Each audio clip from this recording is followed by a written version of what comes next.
kita dapat meneruskan tugas kita sebagai insan sampai ke penghujung umur kita, dan dengan detik terakhir dengan lantunan la ilaha illallah. Kalau kambing tanya Tuan Haji pengorbanannya apa? Aku sampai kena sembelih Tuan Haji, aku sampai kena siang, aku sampai kena makan. Tuan Haji setakat mengucapkan amin saja tak larat, bersalawat saja tak nak, bertasbih saja tidak cukup, tahmid saja. Sebenarnya kalau dia kata dengan bahasa sana, apa sih nikmat yang Allah kasihkan mana? Apa-apa saja nikmat yang Allah bagikan kepada aku sehingga aku mengucapkan alhamdulillah. Jadi kata dia, makananku tetap yang itu juga, rumput sejak daripada dilahirkan sampai mati rumput. Ada gulai, nasi lemak, nasi kerabu, nasi dagan, nasi goreng, pataya, paprika, Cina. Tak ada maji. Kami tak pernah makan nasi goreng Cina. Sampai kepada tahap manusia kekurangan makanan, sampai paku pun juga jadi makanan. Ulam paku, pucuk paku. Sampai tongkat pun juga menjadi minuman, tongkat Ali. Bayangkan, sampai kehabisan makanan, sampai tak ada nama. Sehingga sesuka hati kita nak bagi nama apa saja, itu makanan kita. Terus kita tidak mengucapkan alhamdulillah. Sebanyak mana? 33 kali saja selepas sembahyang. Melamun, tak layak. Kata kambing, tak layak awak makan aku. Aku kesal sungguh kalau sampai aku disembelih. Aku juga ada zuriat, aku juga ada nafsu. Aku tengok yang betina, naik keinginanku. Betul Tuan Haji, kambing. Kalau tak percaya, minta maaf muslimat agak mencarut sedikit. Kalau pada masa kita nak korbankan kambing, perasaan tapi pada waktu kita nyembelih kambing jantan kita susun ada 30-40 ekor, 20 ekor. Begitu dia tengok yang betina, jangankan tengok yang betina, yang jantan pun dia lompati macam tu. Oh, jangan kakinya. Ya Allah, awak ni apa? Homoseks atau apa nih? Liwat namanya tuh, liwat. Awak kalau berusaha kena hukum 16 tahun. Buktinya apa?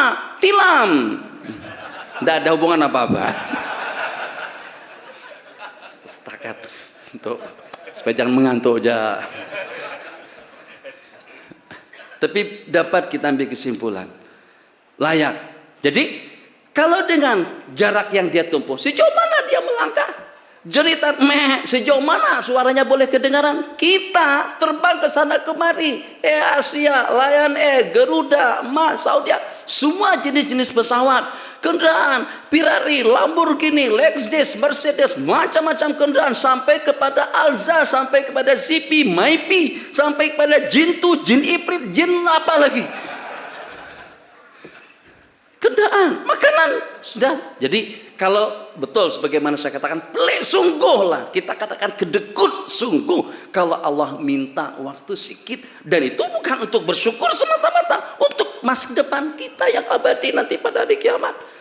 Takkan dengan kita tidak berzikir, Nabi kita bersabda 33 kali dengan tahmidnya, riwayat 10 kali dengan tasbih, 10 kali dengan tahmid, 10 kali dengan takbir, 30 kali 10 kali 5, betul? Kali 5 waktu 150 dengan balasannya dibalas dengan 10 kali ganda sampai 1500. Apakah ada diantara daripada kamu sabda Nabi yang berdosa sampai 1500 dosa kesalahan? Kalau kita tidak ada kesalahan dengan mata, dengan hidung, dengan pikiran, dengan khayalan, maka dengan ibadah kita tadi itu akan mengangkat martabat kita, di samping kita mensyukuri anugerah nikmat yang Allah bagikan. Belum sampai lagi kepada penghujung yang ketiga. Allahu Akbar. Minta maaf Ustaz Rodi. Allahu Akbar. Ini kaki sembahyang nih, Masya Allah, tabarakallah. Kalau bagi dah sembahyang sampai lumpuh, sampai bengkak kedua belah kaki beliau, kita sembahyang malam tahajud tengah malam, Allah belum takbir sudah menguap, Allah. Bismillahirrahmanirrahim. Alhamdulillah. Sayyidatuna Zainab sampai kepada tahap di Masjid Nabawi muslimat, beliau bantang tali. pada 10 hari terakhir bulan Ramadan. Nabi kita tanya, tuh untuk apa tuh? Tuh punyanya Zainab, istri baginda Nabi SAW. Untuk apa dibantahkan di situ? Supaya jangan sampai takut kalau terjatuh pada masa mengantuk, pada masa tidak konsentrasi. Jadi pada masa mengantuk tangan akan diletakkan ke tali yang terbantang di situ. Nabi kita kata, "Holoho, lepaskan tali itu, sembahyanglah kamu semampu Anda." Sebab mungkin saja pada waktu kita memohon keampunan justru kita mencerca dan mencaci maki diri kita sendiri. Semampu apa kita sembahyang? Kalau sudah lingkar-lingkar begitu, bahkan hati kita cukup melaknat atau menyumpah dalam hati kalau pada saat imam baca perlahan-lahan dengan tardil. Bismillahirrahmanirrahim. Wasyamsi wadduhaha wal qamari idza talaha wan nahari idza jallaha wal laili idza yaghshaha was samaa'i wama banaha. Ulang lagi. Bismillahirrahmanirrahim. Wal-laili idza yaghsha, habis syamsi wal laili, habis wal laili wadduha wal-laili idza saja ma wadda'aka rabbuka wa ma qala. Allahu akbar dalam hati. Antani salim betul tuan imam. Aku ni dah lenguh, dah letih dah. Siang tadi tu aku tak berehat, malam ni ternyata awak baca 4 surah berturut-turut. Innalillahi wa inna ilaihi raji'un. Ya imam salam duluan, ya imam mufarakah dengan imam, ya imam hati melaknat dan mengutuk tuan imam. Itu kemampuan kita beribadah. Puasa saya bukan menyebut-nyebut, tapi yang saya rasakan dengan pribadi saya sendiri. Saya di pondok dengan kawan-kawan, mungkin kena faktor saya sebagai pengasuh ma'had, di sana disebut dengan Syekhul Ma'had, atau kena faktor terbawa-bawa dengan suasana dan keadaan. Kami puasa pada tiap hari Kamis dan Senin. Senin, Kamis kami wajib puasa dan wajib tahajud. Di sini selama 15 hari, jangankan untuk puasa Senin Kamis, malam untuk tahajud saja kadang-kadang tak terkejut. Nah, itu kemampuan kita. Kenapa? Satu, penuh gulai kambing, nasi mandi, nasi buryani, nasi tayamum, nasi wudu. Jadi beberapa waktu yang lalu, kalau tidak salah malam tadi itu ada yang tanya Syekh, katanya nasi tayamum itu macam mana? Ya Allah. Jadi sebenarnya kan Nabi kita pun tak juga yang stres saja, ada juga kadang-kadang Nabi kita melawak. Memang ada yang namanya, Muslimah sudah pernah makan nasi mandi tak? Pernah kan? Sudah pernah nasi mandi, sudah. Jadi kadang-kadang asalnya ada nasi tayamum itu macam ni asbab musababnya. TV Hijrah pada masa cinta ilmu, bukan sebelumnya, Ihya Ramadan, kan itu sepanjang 30 hari itu. Jadi kami sembahyang dulu, lepas sembahyang langsung masuk ke stadion live. Pukul 5 suku sampai kepada pukul 6 kalau tidak salah. Jadi selepas live di TV Hijrah, mesti mereka bagi nasi mandi dalam beberapa bekas atau dalam beberapa bungkus. Sahabat hari nasi mandi, nasi mandi, nasi mandi. Jadi sampai saya tanyakan, tak ada kan nasi tayamum di sini? Atau nasi wudu kah? Atau nasi masul khofain kah? Misalnya.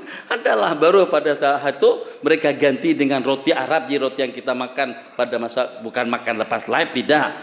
Kan lepas buka puasa maksudnya. Allahu Akbar. Kembali kepada cerita sembahyang tadi itu. Seperti apa kemampuan kita? Masya Allah, berat. Untuk melawan nafsu berat. Sebab kita tahu begitu kita keluar saja daripada masjid, itu makjid itu sudah siapkan macam-macam jualan di sana. Keripapnya, donatnya, kemudian dengan apa lagi, roti canainya, roti Arabnya, baksonya, martabaknya, tambah dengan nasi lemak, dan kalau di Kelantan nasi belau dengan nasi dagan dan kerabu. Jadi kita bukan tak nak puasa, tapi kita tumbang dengan cabaran mereka tadi itu. Itu kemampuan kita puasa, Maji. Jadi ternyata perkara tadi itu bukan problem kita, juga yang dinyatakan oleh sahabat Nabi. Sahabat Nabi kita tanyakan kepada Rasulullah SAW, bicara akhirat, dunia akhirat, langkah dan sebagainya. Sehingga pertanyaan yang ditanyakan di khalayak orang ramai, mata sa'a ya Rasulullah, bila akan berlakunya hari kiamat? Itu pertanyaan yang paling pelik. Nabi kita bersabda, wa madza a'dattalah, apa yang sudah awak persiapkan untuk hari kiamat? Jadi kata sahabat yang berkenan tadi itu, ma'adatulah min kasrati salatin wala siyamin wala sadaqah. Aku tidak mempersiapkan diri untuk hari kiamat dengan banyak sembahyang, dengan banyak puasa, dan juga dengan banyak sedekah. Aku mempersiapkan hari kiamat itu hanya karena aku cinta ghaira anni, hanya semata-mata dengan aku uhibbullah wa rasulah, cinta kepada Allah dan Rasul. Nabi kita bersabda, anta ma'aman ahbabta, kamu bersama sang kekasih yang ada cintai. Ini yang ketiga yang saya sebutkan. Jadi kalau dengan amalan kita tahu dah semampu apa kita beramal. Kalau dengan bacaan, kalau pada saat suara kita sudah serak, kita tidak baca Quran. Kalau pada suara kita sudah tidak kedengaran bunyi, kita sudah tidak bertasbih, kita tidak akan menyanjung dan memuji. Tadi dengan kita sanjung dan puji dengan lantunan kasidah yang merdu sekali. Alfi sallallahu ala zainil wujud man sakan taibah wa khayyam pizarud. Kenapa? Suara masih oke lagi. Coba penyanyi yang mana yang menyanyi kalau pada waktu dia serak? Dan juga kumpulan Hijaz